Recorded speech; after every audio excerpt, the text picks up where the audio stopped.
Para po sa ating devotion na ang topic po ay intercession, pinag-usapan po natin yung ginagawa ng ating Panginoon Jesucristo right now. Ang ating Panginoon Jesucristo ay umakyat sa langit daw po sa kanyang trono, sa kanang trono ng Diyos, at siya po ay namamagitan sa atin. He is interceding for us. Siya ay nangungusap sa Diyos Ama on our behalf.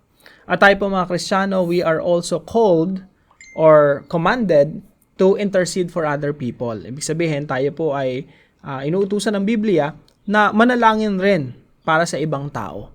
Yan po ay tinatawag nating intercession.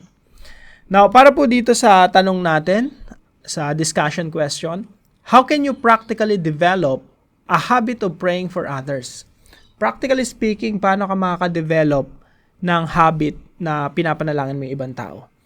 Now, hindi ko directly sasagutin yung discussion question, pero meron lang akong gustong i-share na magandang gawin natin. Yung magandang habit po na ginagawa natin ay meron po tayong prayer notebook. Yung prayer notebook na yon, pwede namang isulat natin yung prayers natin, okay naman. Pero ang maganda pong gawin, isulat natin doon yung date, tsaka yung mga prayer request natin, mga prayer items na, let's say, family, no? Pagpe-pray mo yung mga members ng family, nakasulat doon, mga concerns nila, concerns ng magulang natin, anak natin, kapatid natin. So, nakasulat doon lahat. Tapos may date. Tapos nakasulat doon kung ano yung mga prayer request mo. Maganda po na specific kasi time will come, makikita natin na sinagot na ng Diyos yung panalangin natin. Pag binuklat natin yung prayer natin, let's say, ako, yung mga prayers ko, yung iba nakasulat, way back 2010, no? Wait lang. Yes.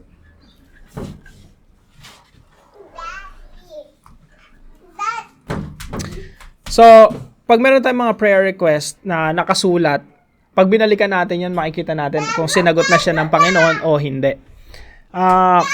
Encouraging po yun kapag ginagawa natin. Wait lang, let me finish, anak. Maganda po yun pag ginagawa natin. Meron tayong record ng mga panalangin natin. Tapos, after a while, pag binalikan natin, nakikita natin yung mga sinagot ng Diyos, tsaka yung mga dapat pa nating ipanalangin na hindi pa sinasagot ng Diyos. Encouraging po siya sa ating pananampalataya kasi kitang-kita mo talaga. Naalala ko yung pagpupunta ka ng Prayer Mountain sa Touch of Glory. Meron akong listahan talaga ng mga panalangin ko. Tapos isa sa mga prayers ko, binata pa ako noon, no? So, pinagpipray ko yung mapapangasawa ko, maging pamilya ko, yung sana makapag-aral ako kasi at that time wala talaga ang pan-tuition, walang-wala talaga. So, pinagpipray ko doon, Lord, sana makapag-masters ako. Ngayon, nakatapos na ako ng master's degree.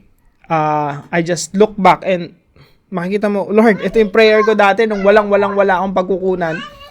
Pero kayo yung nagtaguyod sa akin, kayo nagpaaral sa akin, kayo tumulong sa akin. Tapos pinagpe-pray ko din doon yung mga kaibigan ko na singles, mga wala pang asawa, no? Pero ngayon, may mga asawa na sila, may mga pamilya na, nakakatuwang isipin, no? Tapos, nakasulat din doon yung mga non-Christians, mga hindi pa nakakilala sa Panginoon, na mga tao na kasama doon sa prayer list ko na ngayon, may mga ministries na rin, naglilingkod sa Panginoon, busy sa church, no? Nakakatuwa. Yung iba, pastor na. Wear it, Daddy. Wear it. Father-man. Okay. So, yun lamang po, no? Magkaroon po tayo ng prayer notebook. Tapos, sulat natin yung mga prayer request natin doon. Lagyan natin yung date. And, I hope makatulong yan para ma-develop po yung habit natin ng pananalangin para sa ibang tao.